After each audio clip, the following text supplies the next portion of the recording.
So we're going to go ahead and get started. I just want to start by thanking everyone for joining us today for Catastrophic Cyber Attacks, Cyber Horror Stories. It's almost Halloween, so we thought we'd kind of follow that theme this month. I'm just gonna start with some housekeeping. If you've never used Zoom before, there is a chat box and a Q&A box at the bottom of your screen. Feel free to throw any questions, comments, or anything like that that you might have in that chat or Q&A box, and Davin and Tom will make sure to address it by the end of the webinar. So I'm going to introduce them real quick. Davin, he is our sales executive here at IronTech Security, which is an MSSP and managed security services provider. Davin has experience in securing and protecting companies from malicious cyber actors. Working with businesses all over the United States, Davin drives to secure companies and their clients' data from today's ever-changing cyber threats. Now we've also got Tom with us. He's our CEO and founder. And Tom brings more than 3 decades of software design, network administration, computer security, and cybersecurity knowledge to organizations around the country. And most recently, he just published a new book, Hack the Rich, on Amazon, and is now a 2 times Amazon bestseller. Right, that is right. There's the covers right there. Oh, and you know what? I want to add to Davin's bio. Davin used to be in the insurance business. So if you're a client, or you just got, even if you're not a client, before you renew that or get a cybersecurity policy, might be worth your while to talk to Davin. Might be able to save you more than enough money on your policy to more than pay for getting the right security defenses in place. So just wanted to put that plug in there. He's the guy.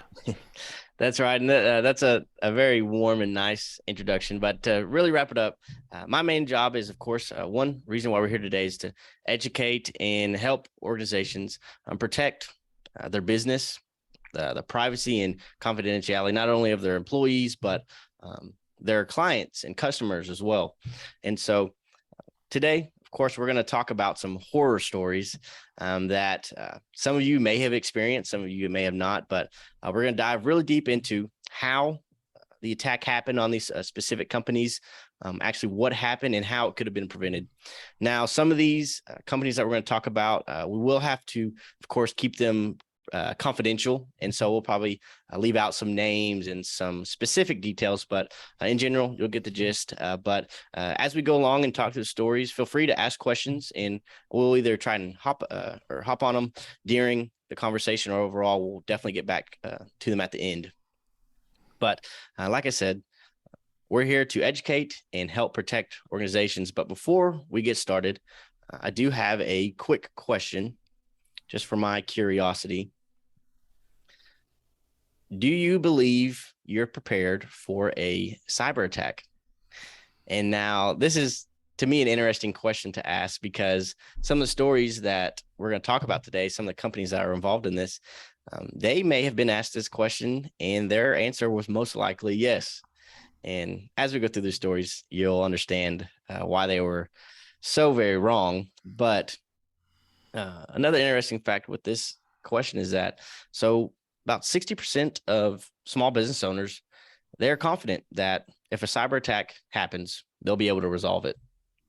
Now, the flip side of that is 40 to 50% of small businesses, those same small businesses, will also go out of business in the next 2 years because of a cyber attack.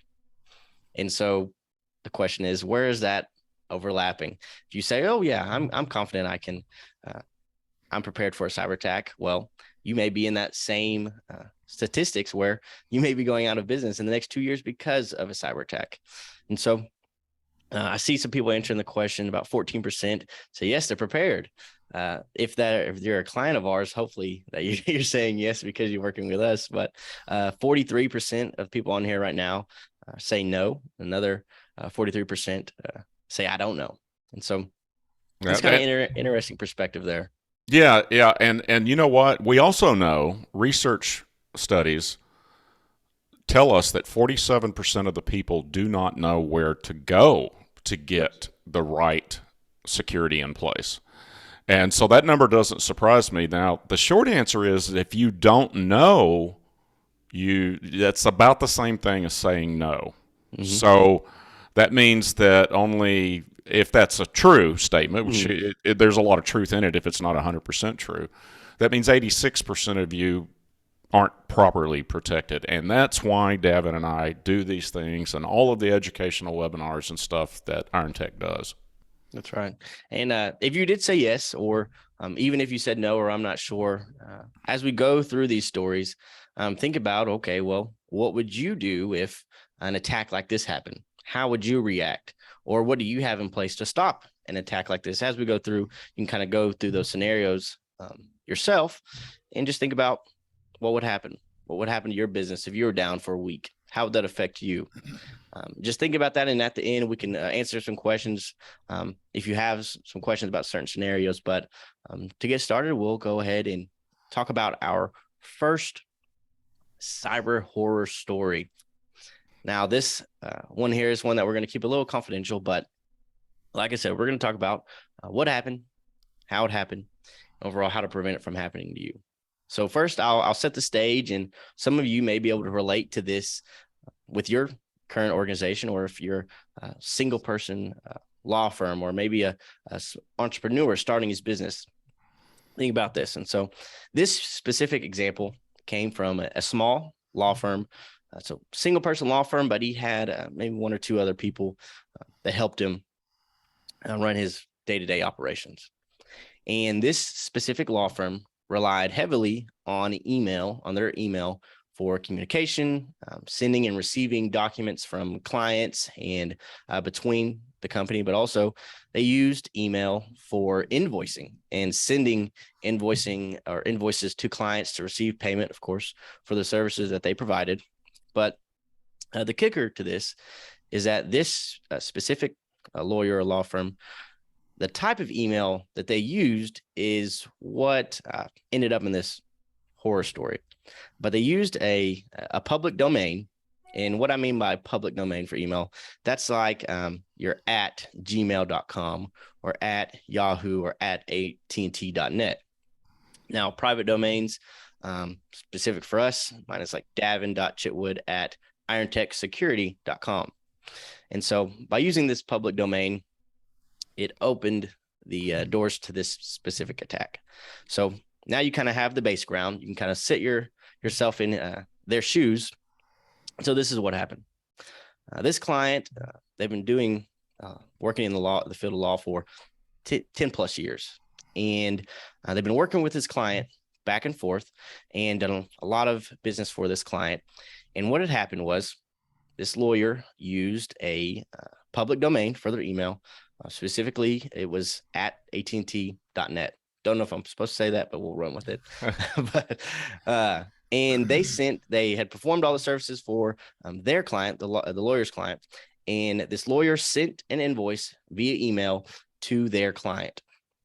Now, what happened was that the lawyer's email actually was compromised.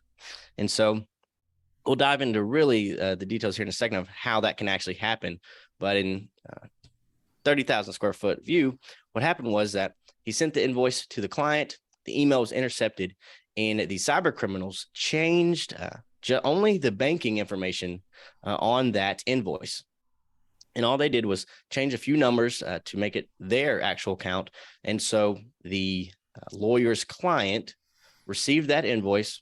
It looked completely normal to them, looked like it was coming from the lawyer that they had been working with all this time, sent $13,000 paying this invoice, and overall sent $13,000 to the wrong person. And in turn, that lawyer never received the money that for the services that he provided to this client. Now, Tom, let's really dive in deep into this. Tell me a little bit about how that actually can happen. You know a lot about this instance as well. What's your take on this? Well, we don't really know if the client had a very insecure password, or I doubt that the platform itself got compromised. However, having said that, if you're using an AOL or a Yahoo email address, they've been breached so many times it's not funny. Mm-hmm. But maybe in this case, he just used a weak password, and and so however the hacker got in, maybe it was a phishing email, that he gave them the password, right? However they got in there, they just intercepted the invoice and changed the routing number and the bank account number for the ACH transfer or wire. It was an ACH, but you could do it with wire too. And so having said all of that, one of the ways you stop that from happening is you don't use particularly AOL or Yahoo for business email. And it's not just from a security perspective, it just looks more professional to come from yourcompaniesname.com than it does from an AOL or Gmail account. That's just kind of what you do.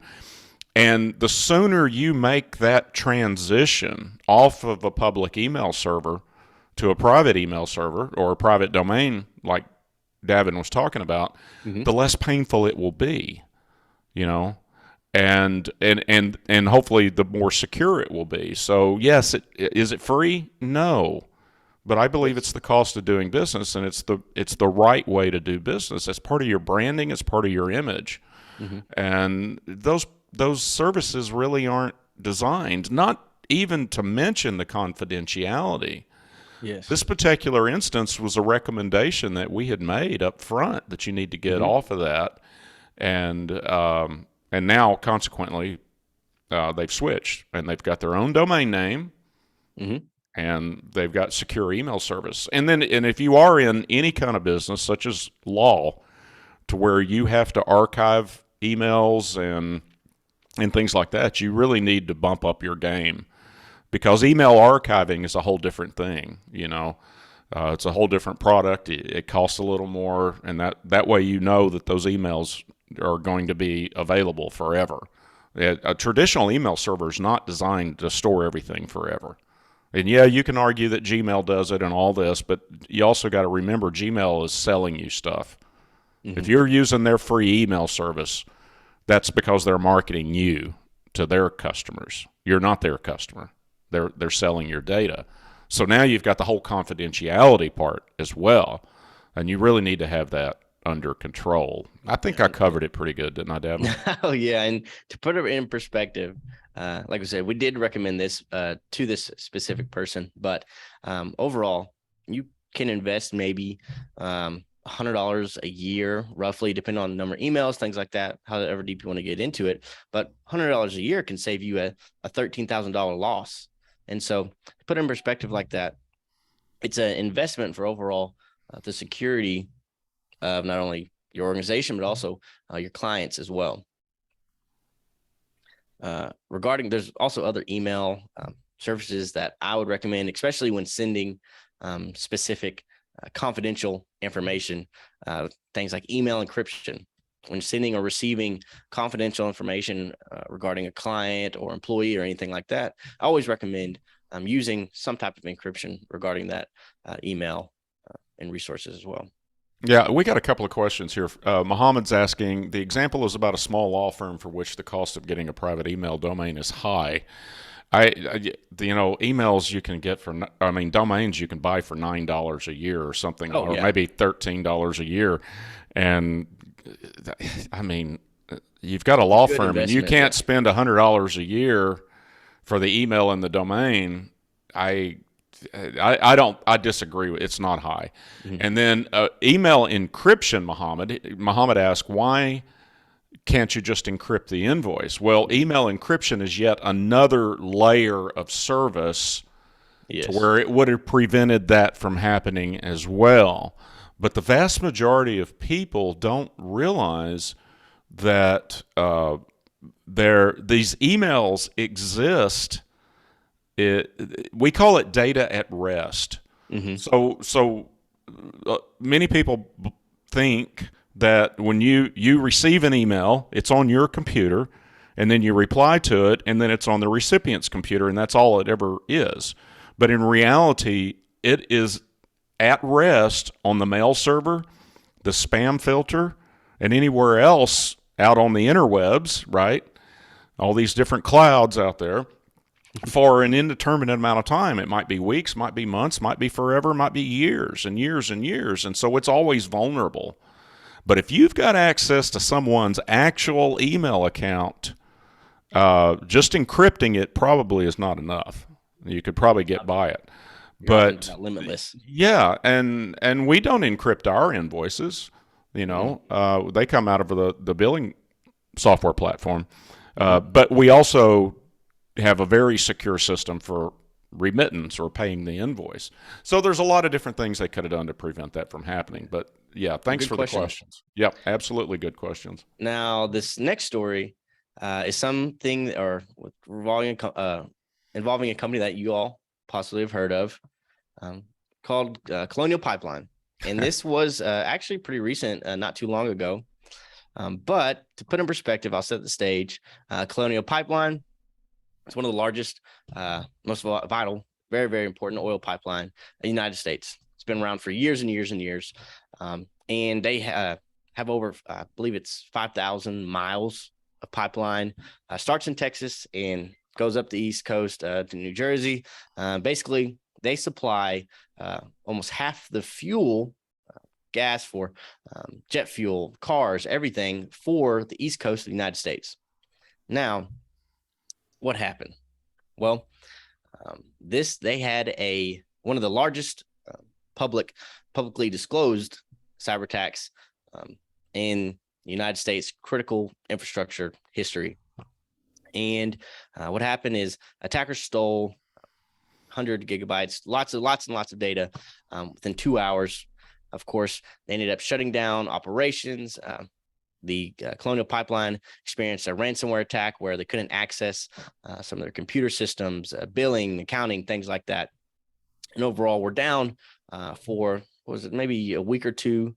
But what happened was the result of them experiencing this cyber attack, one, airline industry experienced jet fuel shortages, which, of course, the customers in turn experience the heat of that. But then also almost half the East Coast had a hard time just getting gas or fuel for their cars. They experienced this huge increase in gas prices before what we experienced this year. And some of them, I believe there's even stories where they were scared that there wasn't going to be enough gas in the East Coast. And so they're filling up plastic bags with gas for their cars, just storing up just in case something happened. So an attack this big, how does it happen? What exactly happened? We'll dive into the details. Tom, I know this is one of your favorite stories to talk about. What you got for us? Oh yeah, this is actually we did an emergency webinar, and I guess we could call it season 1 of Deeper Dive series. Yeah. And we did it like within a couple of days once I'd learned a little bit about it. And what happened was, a virtual private network connection. It's a secure way to attach to the company network. It secures all the data. And it was a legacy VPN connection into the whole company network that was not protected by multi-factor authentication. No one was using it. It was unused. And as soon as I heard that, I said, they do not have a security officer, a chief information security officer. And we went live with that story, and I said, this is ultimately the failure. A lot of breaches are like airplane crashes. There's usually not one thing that causes the crash. It's usually 3 or 4 or 5 things that all conspire together to be catastrophic. And that this is kind of the way it is. Yeah, they should have turned it on. Had they had a chief information security officer, that is their main job, is to make sure that unused user accounts or unused VPN connections are disabled. And by all reports, the chief information officer was highly skilled, very well thought of, I'm sure talented as heck. But that's why Fortune 500 companies and anyone else smart, no matter what your size is, recognize the fact that we've got to have security. We got to have people in charge of security, and security's got to be job one. Okay, that's a difference in IT. And so, lo and behold, a few weeks later, the CEO of Colonial Pipeline started a nationwide search for chief information security officer. Yeah. So the takeaway from this, for those of you, I'm sure everyone on here is, or most people are probably a small to medium-sized firm. The takeaway is that's where the information security specialist comes in, right? That's where companies like IronTech comes in, because security to us is job one. You want your IT people to do IT. Okay, it's a whole different discipline, a whole different skill set, a whole different area of expertise. I'm not going to go to my heart surgeon for brain surgery, and a lot of people don't understand that. It kind of touches on the pole. You don't. A lot of you don't know where to go to get the right stuff, and I'm telling you that you outsource that. We have larger companies that outsource it, but all of you. We've got one-person law firms, just like the BEC, that business email compromise earlier, is a one-person law firm. And now he knows, right? Because he engaged with us, and he knew before we knew we had a breach. But you can't get everything, right? We all know there's not only does no one have an unlimited budget, but even we don't use everything that we can do. You have to understand what your risk profile. Exactly. It's a needs. You got to understand your risk, where you're at today and where you're trying to get to, and then do your own risk analysis to whether, and it's not so much the money, because it's all affordable, but it's usually around, do we really have to defend against this type of scenario? Yeah. And yeah, we're just trying to get you from being 5 to 10% vulnerable down to 0.01% vulnerable. And talking about vulnerabilities and the costs associated with that. So Colonial Pipeline, with this specific instance, so we understood that they did not do the due diligence of just overall looking where are my vulnerabilities, where are my gaps at. If they would have done that, they would have understood, or at least found, that this username or these credentials that haven't been used forever have not been disabled. And so by not doing that, this Colonial Pipeline, they ended up paying the ransom to get back up and going with their operations, but they ended up paying about $4.4 million. Now, the Department of Justice, they still helped them recover. I think it was like $2.1 million. But overall, because just simply they did not invest in a CISO or a Chief Information Security Officer, or just because they didn't take the proper steps to understand where their gaps were, where they were vulnerable, it cost them $2.1 million in under a month. This whole attack happened in about a month. And so put that in perspective for a smaller organization, simply not just maybe taking 30 minutes, an hour of your time, maybe once a year, just to have an assessment and understand, okay, where am I at with security? What do I have in place? Where am I at least vulnerable at, so I can know what I need to plan to start doing to secure those gaps. There's options where you can get those assessments done for free. We'll talk about that at the end, but just the investment of taking the time to know where you're vulnerable, know your gaps.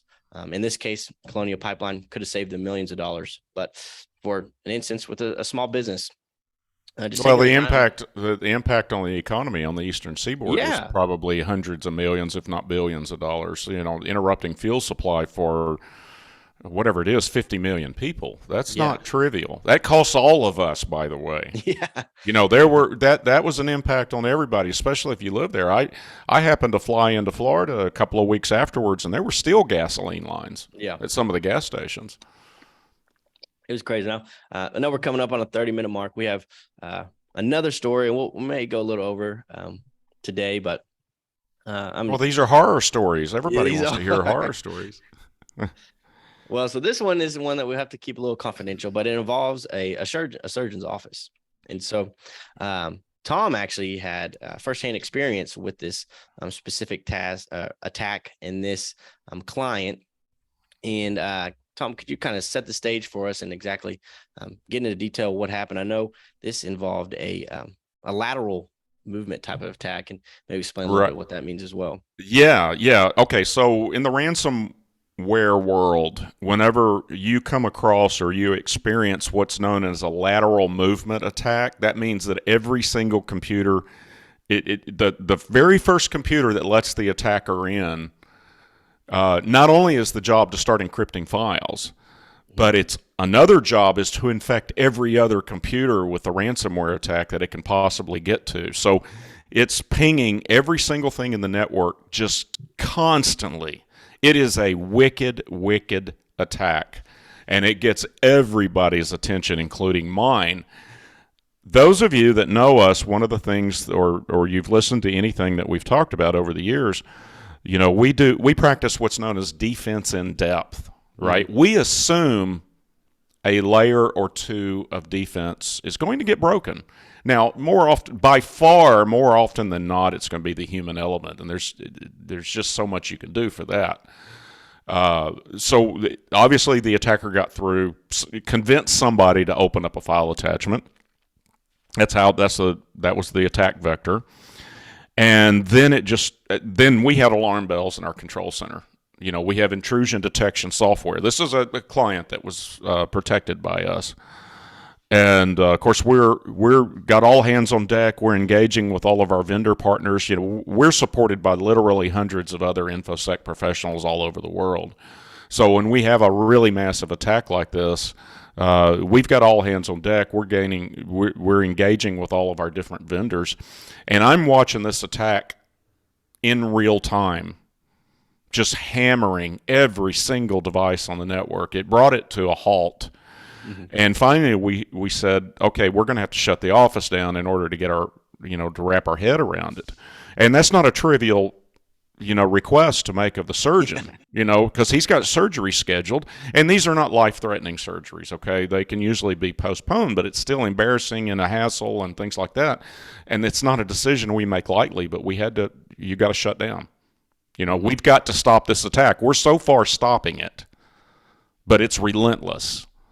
I mean, I honestly watched this attack unfold for 3 or 4 hours, and I'm thinking the whole time it's going to give up. It's going to, it's going to get through.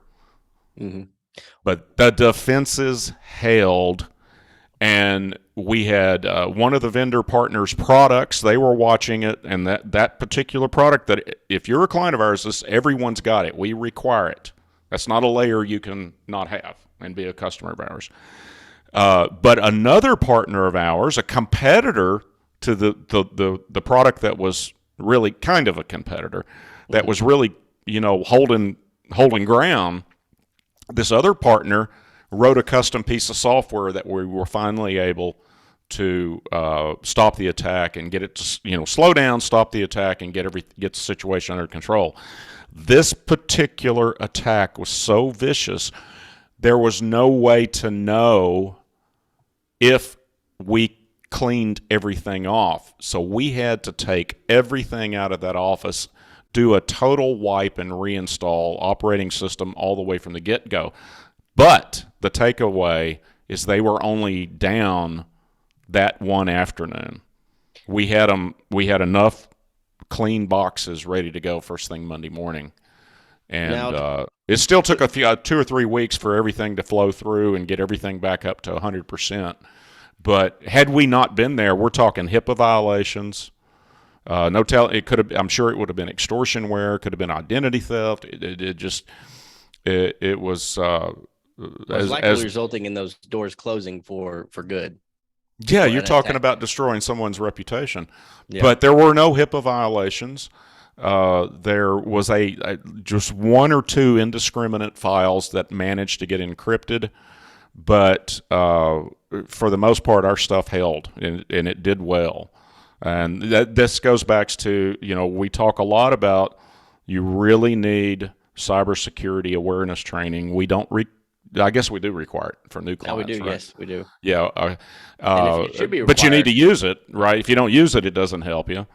And this gets back into the management and leadership part of your company. If you don't believe, if you're the owner or you run in the business, the manager, the president, whatever your head honcho title is, if you're not doing the training yourself, you got to question: is the culture really? Is anybody else going to take it seriously? Starts at the top.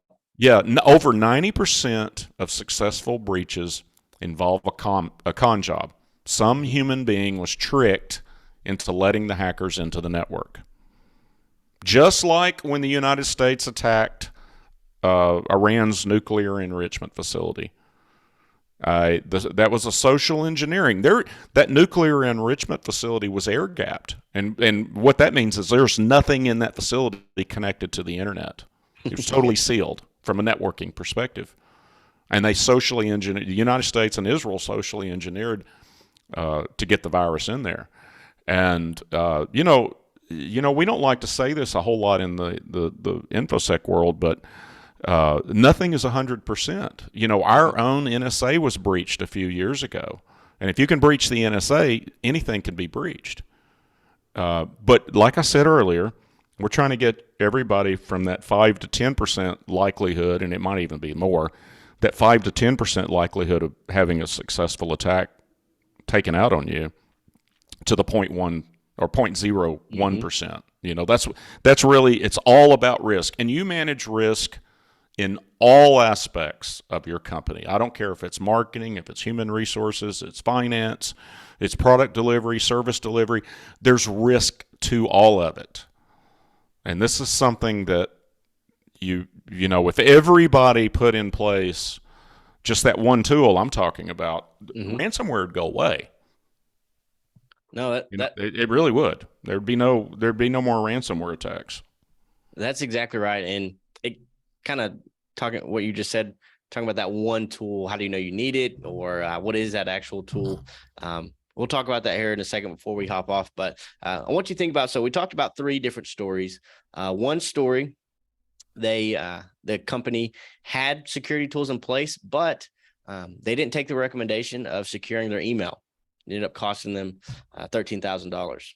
Another organization didn't have a chief information security officer. They didn't have a security team in place to look for those known vulnerabilities, those gaps for their company. It ended up costing them $2.1 million. This last one, the surgeon's office, they had the proper security controls in place. They had the team needed to stop and prevent the attack and overall recover during a successful attack. And it ended up costing them nothing. It ended up saving them thousands and thousands and thousands of dollars. And so, reputation loss. I mean, there's no way to put a number on how much was saved by having those security tools in place. And so that brings me to the point. Well, what do you have? What are you doing to secure your organization? You can ask yourself the question, who's in charge of thinking about security for your business, or thinking about your gaps and vulnerabilities 24/7, year round? That's what it takes. Understanding the gaps and preparing and doing the proper things to prevent the attack before it happens, so you don't have those costs and downtime and things that we've talked about in these stories today. Now, you see up here on the slide, free security and risk assessment. What is that? What does that mean? Well, we talked about the first step needed is to understand where your organization, where your business is vulnerable. What gaps do you have regarding security? And by doing that, of course, then you go into turn of, okay, we understand what gaps. Now, what security tools do we need to put in place to fill those gaps? And then, of course, step by step, you start implementing the security to get you to the security level that you need to be. Now, usually these assessments can go for thousands of dollars, but today, to the end of the month, actually, and we can see if we can maybe do it a little bit longer, but definitely to the end of the month, we're offering a free cybersecurity and risk assessment. Now, you may say, I'm not the person to do the assessment. That's not me, but it is. This assessment isn't intrusive. We're not downloading any softwares onto your laptops. We're not accessing any logins or passwords, anything like that. It takes about 2 30-minute meetings with you, and you'll be talking to me. We can even break it down a little bit shorter, but overall, in total, an hour time commitment that could end up saving your company thousands and thousands of dollars down the road, but also could even help keep your company's doors open, help you stay in business, especially the people who said they're not prepared for a cyber attack, or they're not sure. This is a perfect way to at least start the path of understanding what you need to do to secure your business. And of course, we give you these recommendations, and we don't just leave you with that information. We're here to help as well. Like I said, my job is solely to secure, protect businesses like yours, your employees, and your clients as well. And so that's what we're here to do. Yep. So if you're one of those 43% you don't know, you need to get an assessment. And hey, we're laid back. Here's what you got. This is Simple where you and need easy. to get. And after that, it's all up to you. But you at least know then, right? You're better informed. Mm-hmm. A captain has to know the condition of his ship before he sets sail. And if a captain sets sail and doesn't know what his crew experience is, or what the cargo is, or if he even has fuel, that's negligence. Yeah. Okay. And, so I just can't say this enough, and I don't get to do this on some of the other things that I do. But a free assessment to find out where you are, that's pretty darn good, if you ask me. Definitely. And you'll see a link in the chat box. That's a quick link that you can use to schedule a short 30-minute chat with me. And it doesn't have to be an assessment, but overall, I can answer any questions. We can talk about your business, and I can give you some professional recommendations, consultative, easy approach. We also have my email up there where you just email us real quick, and I'll get back to you as soon as possible. Or feel free to give me a call. But all of these involve talking to me. Like Tom said, real easy, laid back, and we make sure security is something that you can implement easily and, of course, efficiently as well. Yeah, and I want to tell you, please throw any questions up there. I'll stay on. I don't know if Davin's busy, but I'll stay on as long as we have questions. But and so the cynics among you are saying, well, they're just going to scare me to death with these horror stories. It's Halloween, okay? We got the horror stories, these stories, and they're scaring me to get me to buy their stuff. Well, yeah, okay. Let's just say that's true. That approach, yeah. But what we're putting in place in the cybersecurity world, they're not secrets. They're not, we are doing industry standard best practices with best of breed tools and techniques and procedures and a defense in depth strategy. It is the best way to protect it. And anybody that's really good at this, we're in the top 250 MSSPs worldwide, by the way. Yep. That's how you know you're getting the right stuff. You don't want to overbuy this stuff. Okay, it can be counterproductive. You're addressing risk that would be like winning the lottery. That's overprotecting. But we know that you put in, you conform to standards. If you've got HIPAA requirements, you've got every industry is getting regulated right now. And we see every day we wake up and, oh, wow, now car dealers have to be compliant. Yeah. So it doesn't matter what you're doing. If you're not regulated today, you're going to be soon in the future, because as a nation, or even as a world society, we've got to get this under control. And we're the most vulnerable nation on earth because we're the most automated nation on earth. So yes. If there's no other questions, we'll stay on here a little bit longer to answer any questions. Like I said, if you don't have time right now, write these, that email, that link, that phone number down. And if a question pops up to you down the road, feel free to ask. Now, this is our monthly deeper dive series. Next month, we will be talking about another interesting topic regarding cybersecurity and overall educating you all on how to protect your business, your employees, and your clients as well. All right. I guess we're going to do the going, gone thing on the questions, huh? Going. We'll have a few on here, Tom. You could tell them about your book. Oh, yeah. Yeah, right here. I was pointing earlier. You guys, I got a little screen right here, but both of my books both came out this year. The last one came out last week. Both available on Amazon. The new one is called Hack the Rich. And what this is about, and they're easy reads, they're getting rave reviews. There's a fictional story. This is not a dry cybersecurity technician read. Okay, this is for business owners, no jargon. But the latest one about Hack the Rich is all about protecting wealthy or prominent individuals, high net worth individuals, and the special risk that they have. We're seeing that they are becoming targeted. Now, the vast majority of small to medium-sized businesses get caught up in these automated attacks, right? They're indiscriminate. They don't care who you are, where you are. They don't even know who you are in many cases, even after you pay. If you pay the ransom, they don't. It's all automated. But high net worth individuals, we're seeing more and more of those being targeted. And that means they are gunning for you. And as a security company, we are targeted each and every single day. That gives me a special risk profile as well. So think about it not only for yourself, but any of your clients and customers that are in that risk profile. You need to take it seriously, and it starts at home. For a lot of you, now you may have an office in your home or whatever, but that is a special risk profile that has to be taken seriously. Because coming next year, the pace is picking up on these targeted attacks. Oh, and the book "Hack the Rich" is 99 cents through this weekend, Kenzie? Yeah. I think that the link is in the chat. Yeah, links in chat. And if you leave a review of the book and send us a confirmation, we'll send you a free signed physical copy. Yeah. Or you can just go to Amazon and search for Tom Kirkham. It should take you to both of them. So the first one is for anybody, any business. Mm-hmm.